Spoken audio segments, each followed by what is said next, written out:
오늘 아침 우리에게 주시는 하나님 말씀은 요한복음 12장 34절에서 43절까지의 말씀입니다. 요한복음 12장 34절에서 43절까지의 말씀을 봉독합니다. 그때의 무리가 예수께 말하였다. 우리는 율법에서 그리스도는 영원히 살아계시다는 것을 배웠습니다. 그런데 어떻게 당신은 인자가 들려야 한다고 말씀하십니까? 인자가 누구입니까? 예수께서 그들에게 대답하셨다. 아직 얼마 동안은 빛이 너희 가운데 있을 것이다. 빛이 있는 동안에 걸어다녀라. 어둠이 너희를 이기지 못하게 하여라. 어둠 속에 다니는 사람은 자기가 어디로 가는지를 모른다. 빛이 있는 동안에 너희는 그 빛을 믿어서 빛의 자녀가 되어라. 이 말씀을 하신 뒤에 예수께서는 그들을 떠나서 몸을 숨기셨다. 예수께서 그렇게 많은 표징을 그들 앞에 행하셨으나 그들은 예수를 믿지 아니하였다. 그리하여 예언자 이사야가 한 말이 이루어졌다. 주님, 우리가 전한 것을 누가 믿었으며 주님의 팔이 누구에게 나타났습니까? 그들이 믿을 수 없었던 까닭을 이사야가 또 이렇게 말하였다. 주님께서 그들의 눈을 멀게 하시고 그들의 마음을 무디게 하셨다. 그것은 그들이 눈이 있어도 보지 못하게 하고 마음으로 깨달아서 돌아서지 못하게 하여 나에게 고침을 받지 못하게 하려는 것이다. 이사야가 이렇게 말한 것은 그가 예수의 영광을 보았기 때문이다. 이 말은 그가 예수를 가리켜서 한 것이다. 지도자 가운데서도 예수를 믿는 사람이 많이 생겼으나 그들은 바리새파 사람들 때문에 믿는다는 사실을 드러내지는 못하였다. 그것은 그들이 회당에서 쫓겨날까 봐 두려워하였기 때문이다. 그들은 하나님의 영광보다는 사람의 영광을 더 사랑하였다. 아멘. 자, 요한복음 12장 34절에서 43절까지의 말씀을 오늘 묵상의 본문으로 우리 읽었습니다. 자, 어제 우리가 말씀을 읽으면서 그리스 사람들, 우리가 헬라 사람들이라 말하는 이들이 유대교로 개종을 하고 난 후에 유대인들의 그 율법의 중요한 3대 명절 중에 하나인 유월절 명절을 위해서 그들이 예루살렘에 왔다가 예수님을 그 소문을 듣고 그들도 분명히 예수님을 만나고 싶어 했을 겁니다. 그래서 빌립에게 와서 예수님을 만나기를 원한다 하는 이야기를 전하면서 그들이 예수님을 만나게 되어 주님께로부터 말씀을 듣게 되는 이야기들이 어제 본문과 또 오늘 본문으로 이어지게 됩니다. 자, 오늘 34절 말씀에 보면 그때의 무리가 예수께 말하였다 하면서 그들이 알고 있는 그 성경의 지식을 주님 앞에 묻고 있습니다. 이 당시에 이 성경이라 하는 것은 구약 성경을 이야기합니다. 아직 예수님 당시에는 신약 성경은 아직 만들어지지 않은 그런 때이기 때문에 바로 그들이 가지고 있는 그 율법서 또 선지서들을 일컫는 건데 이렇게 이야기합니다. 우리는 율법에서 그리스도는 영원히 살아계시다는 것을 배웠습니다. 자, 여기서 말하는 율법에서 그리스도가 영원히 살아계시다는 것을 배웠다. 여기서 그리스도라고 되어 있으나 그 율법에는 메시아 히브리 말로 이 메시아가 헬란 말로는 그리스도로 번역되기 때문에 율법의 구약 성경에 메시아가 오면 그 메시아는 영원히 살아계신다 하는 것을 말씀에서 우리가 배웠다라고 이야기를 하는 겁니다. 자, 이 이야기는 시편 89편 36절의 말씀을 이렇게 이야기한 것입니다. 뭐 엄밀히 얘기하게 되면 율법서라고 이렇게 말할 때는 모세오경을 말하는 것이기 때문에 이 이야기는 시편의 이야기를 근거로 말한 것이기 때문에 뭐 율법에서라고 하는 말은 적합히 않지만 그러나 통상적으로 구약 성경을 율법으로 이렇게 또 이해하는 유대인들의 관습이 있기 때문에 우리가 그렇게 이해하면 되겠습니다. 시편 89편 36절에 이런 말씀이 나옵니다. 그의 후손이 장구하고 그의 왕위는 해같이 내 앞에 항상 있으며, 여기서 그의 왕위라고 하는 것은 바로 메시아가 왕의 자리에서 하나님 앞에서 항상 영원히 있겠다. 그의 후손이 장구하고 라고 했을 때 그의 후손이라고 하는 것은 다윗의 후손으로 메시아가 날 건데 그 메시아는 장구하다라고 하는 것은 바로 여기 지금 34절 말씀처럼 영원히 살아계시다라고 이렇게 유대인들은 해석을 하였던 겁니다. 자, 그래서 그리스도는 영원히 살아계신다라고 하는 것을 율법에서, 구약의 성경의 말씀에서 우리가 배웠는데 어떻게 당신은 인자가 들려야 한다고 말합니까? 그래서 예수님의 말씀을 이해하지 못해서 그 말씀을 다시 묻고 있는 것입니다. 인자가 누굽니까? 라고 하는 것도 예수님께서 인자라고 하는 말을 계속 사용하면서 그들에게 메시아를 인자로 표현하고 있는, 왜냐하면 이 인자라고 하는 말은 선지서들의 말씀 속에, 또 대표적으로 에스겔서의 말씀은 특별히 메시아를 인자라고 하는 그런 단어로 많이 사용하였기 때문에, 그러면 그 메시아, 인자라고 말하는 메시아가 누구입니까? 라고 이렇게 묻고 있는 겁니다. 자, 예수님께서는 이미 그 앞에서 여러 번의 표적을 행하실 때마다 바로 그가 나다라고 하는 이야기를 하신 바도 있습니다. 여기서는 빛과 어둠에 대한 이야기로 주님께서 대답을 하십니다. 아직 얼마 동안은 빛이 너희 가운데 있을 것이다. 빛이 있는 동안에 걸어 다녀라. 자, 여기 아직 얼마 동안 빛이 너희에게 있을 것이다 라고 하는 것에서 빛이라고 하는 것은 메시아를 상징하는 것이고, 그 메시아가 바로 예수님 자신인데 얼마 동안은 빛이 너희 가운데 있을 거라 라고 하는 것은 이제 며칠 후면 예수님께서 유월절의 어린 양처럼 십자가에 죽을 것을 예수님 알고 계시기 때문에 여기 아직 얼마 동안이라고 하는 것은 이제 불과 사나흘도 남지 않은 예수님의 그 마지막 생애를 이렇게 표현하고 계시는 겁니다. 빛이 너희 가운데 있을 것이다. 이미 요한복음 1장서부터 참 빛이 세상 가운데 오셨다고 계속해서 말씀하시면서 이 빛이 바로 예수님이시라는 것을 쭉 언급하고 있습니다. 그래서 요한복음 1장 5절 말씀에서 빛이 어둠의 빛이 돼 어둠이 깨닫지 못하더라 라고 하는 말로 시작해서 요한복음 3장 19절에 빛이 세상에 왔으되 사람들이 자기 행위가 악함으로 빛보다 어둠을 더 사랑한 것이니라 라는 말씀도 나오고, 요한복음 8장 12절 말씀에서 예수님께서 직접적으로 나는 세상의 빛이니 나를 따르는 자는 어둠에 다니지 아니하고 생명의 빛을 얻으리라 라고도 말씀하셨습니다. 요한복음 9장 5절 말씀에서 실로암 연못에서 나면서부터 눈이 어두운 사람을 고치시는 이 장면에서도 예수님은 내가 세상에 있는 동안에는 세상의 빛이로라 라고 말씀하십니다. 세상에 있는 동안, 바로 오늘 본문에서는 이제 아직 얼마 동안은 이라고 하는 것처럼 예수님께서 이 땅에서 이제 마지막 생명을 다하시는 이 얼마 동안은 너희들이 그 빛이 너희 가운데 있을 것이다 라고 말씀하는 겁니다. 또한 요한복음 11장 9절과 10절 말씀에서도 사람이 낮에 다니면 이 세상의 빛을 보므로 실족하지 아니하고 밤에 다니면 빛이 그 사람 안에 없는 고로 실족하느니라 라고 말씀하시면서 예수님이 세상의 빛으로 오셔서 그 빛이 너희와 함께 있을 때에는 너희가 실족하지 않을 거다. 그러나 빛이 이제 다 떠나가면 밤이 오게 되고 그러면 너희는 실족하게 될 거다. 그렇게 이야기하시면서 빛 가운데 있어라, 빛이 있을 동안에 걸어 다녀라 라고 하는 말씀으로도 오늘 35절에서 말씀하는 겁니다. 이 35절 말씀에 이제 그 다음 이어지는 주님의 말씀에 어둠이 너희를 이기지 못하게 하여라 라고 하는 말씀은 오늘 본문에서 아주 대단히 중요한 복음 중에 복음의 말씀입니다. 어둠이 너희를 이기지 못하게 하라.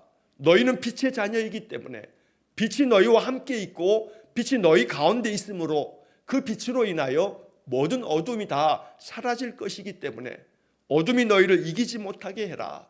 언제나 그 빛 가운데 늘 살아감으로 빛으로 인하여 어둠이 다 사라지도록 그렇게 만들어라 라고 말씀하고 있습니다. 한편 이어지는 36절에서 빛이 있는 동안에 너희는 그 빛을 믿어서 빛의 자녀가 되어라 라고 주님 말씀하십니다. 자, 여기 빛의 자녀가 되어라 라고 하는 이 말씀이 이 요한복음서에 기록되어질 뿐만 아니라 바울의 서신에서 여러 곳에서 이 말씀을 여러 가지 모양으로 또 말씀하고 있습니다. 에베소서 5장 8절 말씀에 보면 바울이 에베소서 5장 8절과 9절에서 이런 말씀을 전합니다. 너희가 전에는 어둠이더니 이제는 주 안에서 빛이라. 빛의 자녀들처럼 행하라. 빛의 자녀들처럼 행하라. 바울이 에베소서 5장 8절 말씀에서 말씀해 주신 것입니다. 또 이어진 9절에서는 빛의 열매는 모든 착함과 의로움과 진실함에 있느니라 라고 이렇게 바울이 말씀해 주므로 빛의 자녀가 된다라고 하는 것은 빛의 열매를 맺는 것이고 그 빛의 열매는 착함과 의로움과 진실함이다 라고 바울은 에베소서 5장에서 이렇게 말씀하고 계시는 겁니다. 또 바울은 로마서 13장 12절 말씀에서도 이렇게 말씀합니다. 밤이 깊고 낮이 가까웠으니 그러므로 우리가 어둠의 일을 벗고 빛의 갑옷을 입자. 어둠의 일을 벗어버리고 빛의 갑옷을 입으라 라고 하는 말씀으로 늘 빛의 자녀가 되라고 하는 주님의 말씀을 바울도 늘 주의 말씀을 전하실 때마다 이렇게 말씀했던 것입니다. 또 데살로니가 전서 5장 5절 말씀에서도 바울은 또 이렇게 이야기합니다. 너희는 다 빛의 아들이요 낮의 아들이라. 우리가 밤이나 어둠에 속하지 아니하나니. 밤에 속하지 않았다. 왜냐하면 우리는 모두가 다 빛의 자녀이기 때문이다 라고 바울은 데살로니가 전서 5장에서도 이렇게 말씀해 주십니다. 자, 이처럼 예수님 말씀하신 이 36절의 말씀처럼 빛의 자녀가 되어라. 오늘 우리는 이 말씀을 우리에게 주시는 주님의 명령으로 이 말씀을 받기 원합니다. 내가 빛의 자녀임을 알고 결코 35절에 말씀한 것처럼 어둠이 우리를 이기지 못하게 늘 빛 가운데 거하고 그 빛이 우리의 심령을 환하게 밝히고 내 마음과 내 감정, 의지, 내 삶의 모든 것을 하나님 참 빛으로 내 마음에 비추어 주셔서 언제나 늘 어둠이 틈타지 못하고 늘 주님의 은혜의 빛이 가득한 삶이 되기를 주의 이름으로 간절히 축원합니다. 자, 이어지는 말씀에서 이 말씀을 하신 뒤에 예수께서는 그들을 떠나서 몸을 숨기셨다라고 말씀합니다. 여기 몸을 숨기셨다라고 하는 것은 예수님이 무언가를 두려워해서 도망치거나 피했다는 이야기가 아닙니다. 주님께서는 늘 하나님의 뜻에 따라 하나님의 그 시간에 그 때에 맞춰서 순종하시는 분이셨습니다.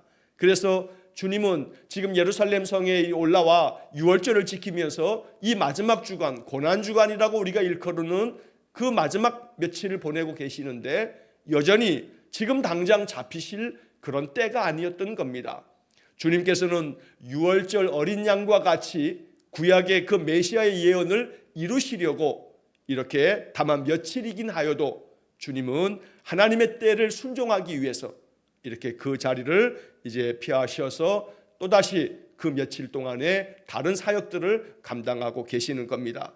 자, 한편 37절 이하의 말씀에서 이제 요한은 예수님의 이 마지막 이 며칠 동안의 행적을 기록하면서 이렇게 예수님께서 예루살렘에 올라와 이제 마지막 그 며칠을 보내실 때까지의 이야기를 기록하면서도 지금까지 예수님께서 행하신 많은 표적이 있었음에도 불구하고 사람들은 예수님을 믿지 않았다라고 하는 이야기를 적으면서 왜 그들이 믿지 않았는가라고 하는 것에 대한 이유를 그 밑에 있는 말씀에서 밝히고 있습니다. 자, 37절 말씀에 보시면 예수께서 그렇게 많은 표징을 그들 앞에 행하셨으나 그들은 예수를 믿지 아니하였다라고 말씀합니다. 우리는 지금 요한복음을 쭉 읽어오면서 여러 본문에서 그런 것들을 읽었습니다. 많은 사람들이 예수를 믿었다. 또 그 표징을 보고 예수를 믿었다라고 하는 그런 본문의 구절들도 여러 있었습니다. 그러나 동시에 그것과는 반대로 아주 대조적으로 예수님을 믿지 아니하고 오히려 예수님을 죽이려고 모의하고 또 죽이기로 결의하고 이런 모습들도 우리가 본문에서 보아왔습니다. 자, 이 37절 말씀에서 이처럼 예수님께서 많은 표징, 기적을 베푸시면서 표적을 나타내셨지만 그러나 예수님을 믿지 않는 사람들이 있었다는 것을 요한이 밝히면서 그 이유가 무엇인가 라는 것을 요한은 신학적으로 이사야 선지자의 말씀을 이루시려고 이사야 선지자의 말씀이 이루어진 것이라고 이렇게 말씀하고 있는 겁니다. 자, 그래서 그 다음에 이어지는 이사야 선지자의 예언의 말씀을 인용하면서 요한은 이러한 이야기를 우리에게 전해줍니다. 38절에 그리하여 예언자 이사야가 한 말이 이루어졌다. 자, 예수님이 많은 표적을 그들 앞에서 행했지만 그들이 예수를 메시아로 믿지 않은 것은 무엇 때문인가? 이사야 선지자가 예언한 말씀, 그 예언의 말씀이 그대로 이루어진 것이 아닌가라고 요한이 이야기를 전하고 있는 겁니다. 자, 이사야서의 말씀 속에 이사야 53장 1절 말씀을 먼저 인용하면서 요한은 이렇게 기록합니다. 주님, 우리가 전한 것을 누가 믿었으며 주님의 팔이 누구에게 나타났습니까? 이사야 53장 1절 말씀을 요한이 이렇게 이야기하면서 이사야 선지자가 말한 것처럼 우리가 전한 것을 누가 믿었습니까? 우리가 이렇게 전해도 믿지 않습니다.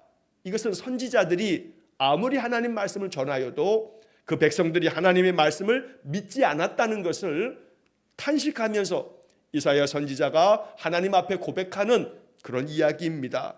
주님의 팔이 누구에게 나타났습니까? 아무리 주님께서 역사하셔도 저들이 하나님의 그 은혜의 팔, 능력의 팔을 경험하면서 더러는 징계하시며 심판하는 팔을 경험하여도 그들은 아랑곳하지 아니하고 하나님께로 돌아오지 않았습니다. 그러니 주님의 팔이 누구에게 나타났습니까? 아무리 나타나도 저들이 전혀 반응하지 않고 있으니 그 하나님의 권능의 팔이 나타나지 않은 것처럼 저 이스라엘 백성들이 그렇게 행동하고 있지 않습니까? 라고 선지자가 이렇게 탄식하면서 이야기했던 것을 요한이 이렇게 전하면서, 그래서 이 이사야 선지자의 말씀처럼 지금도 메시아 그리스도께서 오셔서 많은 표징을 보여주셨음에도 불구하고 저들이 예수를 믿지 않는 것이라 라고 이야기하는 겁니다. 자, 39절의 말씀에 그들이 믿을 수 없었던 까닭을 이사야가 또 이렇게 말하였다. 자, 이사야 선지자가 말한 이사야 6장 9절과 10절의 말씀을 이제 요한이 이렇게 말씀으로 또 한번 이야기하는 겁니다. 자, 40절의 말씀인데 주님께서 그들의 눈을 멀게 하시고 그들의 마음을 무디게 하셨다. 그것은 그들이 눈이 있어도 보지 못하게 하고 마음으로 깨달아서 돌아서지 못하게 하여 나에게 고침을 받지 못하게 하려는 것이다. 자, 이게 이사야 6장 9절과 10절에 나오는 말씀을 이야기하고 있는 것입니다. 이사야 6장 9절과 10절의 말씀은 이렇게 기록되어 있습니다. 여호와께서 이르시되 가서 이 백성에게 이르기를 너희가 듣기는 들어도 깨닫지 못할 것이요 보기는 보라도 알지 못하리라 하여 이 백성의 마음을 둔하게 하며 그들의 귀가 막히고 그들의 눈이 감기게 하라. 염려하건대 그들이 눈으로 보고 귀로 듣고 마음으로 깨달아 다시 돌아와 고침을 받을까 하노라. 자, 이사야 6장 9절과 10절에 기록된 말씀드립니다. 자, 이 말씀을 요한이 여기에 이렇게 사용하면서 많은 이 이스라엘 사람들이, 유대인들이 예수님을 그리스도로 믿지 않았던 까닭은 이사야 선지자가 얘기했던 그 말씀과 같이 그렇게 된 것이다 라고 설명하고 있다는 겁니다. 자, 여기서 우리는 이 40절의 말씀을 그냥 문자로만 이렇게 읽다 보면 오해를 할 수도 있습니다. 왜냐하면 지금 그냥 이렇게 단순하게 보게 되면 유대인들이 예수를 믿지 않았는데 왜 예수를 믿지 않았는가? 믿지 않았던, 믿을 수 없었던 까닭은 주님께서 그들의 눈을 멀게 하시고 그들의 마음을 무디게 하셔서 그들이 눈이 있어도 보지 못하게 하고 마음으로 깨달아 돌아서지 못하게 하셨다.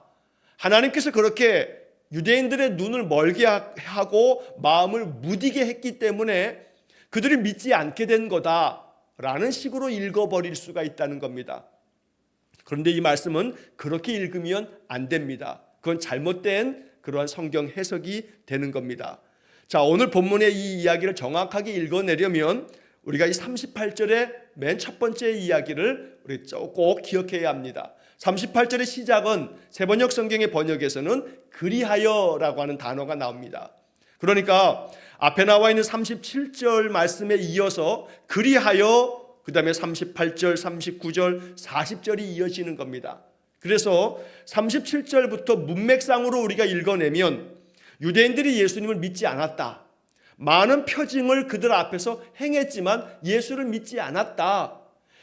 그래서 예언자 이사야가 말씀한 것이 이렇게 이루어지고 있는 것이다. 지금 요한의 논리는 이런 논리인 겁니다. 자, 그러면 이게 뭘 얘기하는 거냐면 이사야 선지자가 이사야 6장에서 얘기한 것도 마찬가지입니다. 하나님께서 많은 선지자들을 보내서 하나님의 말씀을 많이 전했지만 이스라엘 백성들이 하나님을 거역하고 선지자들을 배척하고 심지어는 선지자들을 죽이기도 하고 선지자들이 전한 하나님의 말씀을 듣지 않았다는 겁니다. 하나님 앞에서 그 말씀을 듣지 않을 뿐만 아니라 하나님을 거역하고 하나님 앞에서 반역을 행하는 그런 이스라엘 백성들을 선지자를 통해서 하나님께서 이제 심판하시겠다는 말씀을 전하는 것입니다. 그래서 아무리 전하여도 아무리 돌아오라고 아무리 하나님의 심판의 경고의 말씀을 하여도 너희들의 선지자의 말씀을 듣지 않았으므로 그리하여 하나님께서 너희들의 눈을 멀게 하셨다. 이 말은 너희들의 그 완고한 마음을 내버려 두셨다라고 이야기하는 겁니다.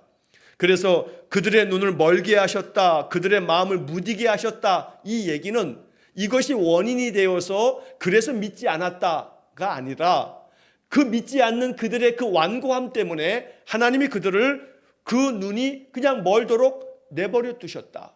그리고 그 마음이 무뎌지고 완고하고 완악한 그들의 마음의 그 모습을 하나님께서 아무리 촉구하여도 말을 듣지 않으므로 그대로 내버려 두셨다라고 하는 하나님의 심판의 아주 강력함을 이렇게 표현하고 있다는 것입니다. 그래서 우리는 로마서 1장의 말씀에서 바울은 이러한 말씀을 이렇게 해석하는 겁니다. 내버려 두사, 내버려 두사. 로마서 1장 24절, 또 로마서 1장 26절, 로마서 1장 28절, 이 세 구절의 말씀에서 바울은 반복해서 이 이야기를 합니다. 하나님이 그들을 내버려 두셨다라고 말하는 겁니다. 로마서 1장 24절을 보면 하나님께서 그들을 마음의 정욕대로 더러움에 내버려 두사, 로마서 1장 26절은 하나님께서 그들을 부끄러운 욕심에 내버려 두셨으니, 로마서 1장 28절 하나님께서 그들을 그 상실한 마음대로 내버려 두사, 경건하지 아니하고 의를 행하지 않는 자들에 대해서 하나님이 이렇게 심판하시는데 그들을 내버려 두셨다라고 하는 이야기를 바울은 로마서 1장에서 3번이나 반복하는 것입니다. 자, 이것은 바울의 표현법이고 이 요한의 표현법은 오늘 본문 37절부터 40절까지의 이 말씀은 요한의 표현법입니다. 요한은 이렇게 또 얘기하는 겁니다. 그들이 거역하고 참 빛으로 오신 예수님을 배척하고 심지어 죽이기로 모의하고 결의하고 이렇게 예수님이 아무리 표적을 보여주어도 예수님을 믿지 않았다. 그러니 결국 이것은 뭔가? 이것은 이사야 선지자가 예언했던 그 말씀이 이루어진 것이 아닌가? 이게 요한의 이야기인 것입니다. 그래서 저들이 그렇게 패역하게 주님을 거역하고 배척하고 죽이기로 결의하기까지 하다 보니 하나님께서 그들을 내버려 두셨다. 바울의 표현대로 한다면 그렇게 내버려 두셔서 눈이 멀게 그냥 내버려 두시고 마음이 무뎌지도록 그냥 내버려 두셨다라고 하는 이야기가 바로 이사야서 6장의 이야기인 거고 오늘 이 본문에 요한복음 12장 요한은 그렇게 말씀하고 있다는 것입니다. 그래서 나에게 고침을 받지 못하게 하려는 것이라 라고 하는 이 이야기는 그들이 돌아오겠다는데 왜 고치지 않겠는가? 왜 회복하시지 않는가? 라고 하는 논리가 아니고 저들이 그렇게 거역하고 패역한 모습으로 하나님 앞에서 악을 행하면서도 겉모습으로 그저 하나님 앞에 참마음으로 돌아서지도 않으면서 제물을 바치기만 하면 되겠지 하는 마음으로 그렇게 완악함을 가지고 나올 때 하나님은 그들을 받지 않으신다. 그래서 전심으로 온전한 마음으로 하나님 앞에 돌아오지 않는 자들에 대하여 하나님의 심판의 엄중함을 이렇게 말씀하시는 표현으로 이 말씀을 이야기하고 있다는 겁니다. 한편 41절에서 요한은 이사야 선지자의 이러한 말씀들을 이렇게 아주 중요한 그런 메시아가 신성 하나님이심을 나타내는 이야기를 또 한 번 덧붙입니다. 이사야가 이렇게 말한 것은 그가 예수의 영광을 보았기 때문이다. 이 말은 그가 예수를 가리켜서 한 것이다. 이것은 요한이 아주 신학적으로 중요하게 예수님이 곧 메시아 되셔서 그 구약의 선지자들도 바로 그 하나님의 영광을 보았다. 거룩하다 거룩하다 거룩하다. 화로다 나여 죽게 되었습니다. 내가 하나님의 영광을 보았으므로 내가 죽게 되었다고 탄식하는 이사야 6장의 이 선지자의 이 고백은 바로 이사야가 바로 메시아 성자 하나님을 본 것을 이야기한 것이다 라고 요한이 이야기함으로써 예수님은 신성을 가지신 성자 하나님이심을 이야기하는 그런 본문이 41절의 말씀이 됩니다.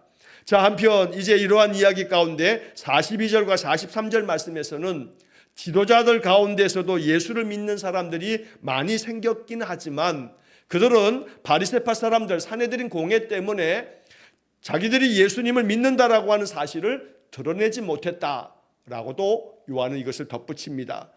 예를 들어서 니고데모나 아리마대 사람 요셉, 이러한 사람들은 예수님을 찾아오기도 하고 예수님의 말씀을 경청하면서 예수님을 그리스도로 잘 바라보면서 믿고 있는 믿음이 있었습니다. 그러나 그들은 관원이었고 높은 지위에 있는 사람이다 보니 산헤드린 공회가 결의한 이런 것들을 보면서도 예수를 믿는다라고 하는 것을 드러내지 못했다는 겁니다.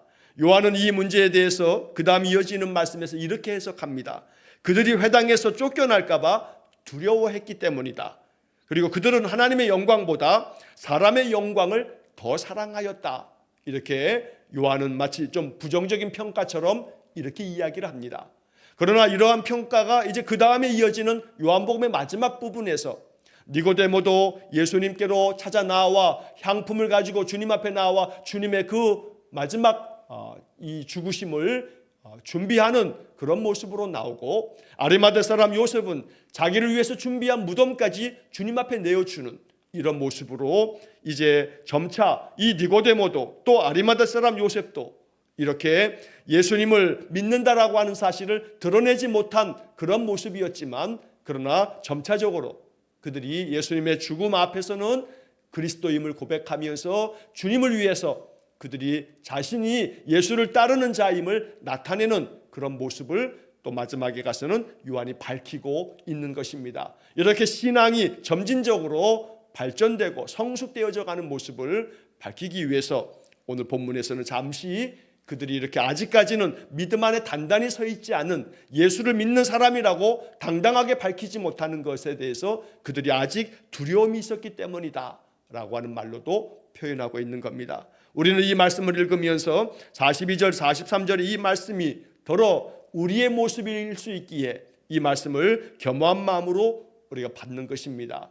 예수를 믿는다라고 하는 사실을 세상 가운데서 당당하게 밝히지 못하는 현대 그리스도인들의 이 연약한 모습들, 하나님의 영광을 바라보면서 당당하게 그리스도인으로서의 삶을 걸어가지 못하는 우리의 부족한 모습들, 이것은 바로 그 당시 아리마대 사람 요셉이나 니고데모나 그 외에 예수를 따랐던 많은 이들이 그들의 그 그리스도의 신앙을 드러내지 못하는 모습이나 오늘 우리의 모습이나 차이가 없다는 것을 발견하면서 더욱더 겸허한 마음으로 이 사순절의 기간이 나의 신앙을 점검하면서 내가 사람의 영광, 세상의 영광보다도 하나님의 영광 앞에 늘 감동되어 하나님의 자녀임을, 하나님의 뜻을 받드는 그리스도인임을 우리가 더욱더 자긍심을 가지고 그 뜻 안에서 살아가는, 그래서 주님께서 35절에서 또 36절에서 말씀하신 것처럼 어둠이 너희를 이기지 못하게 하여라,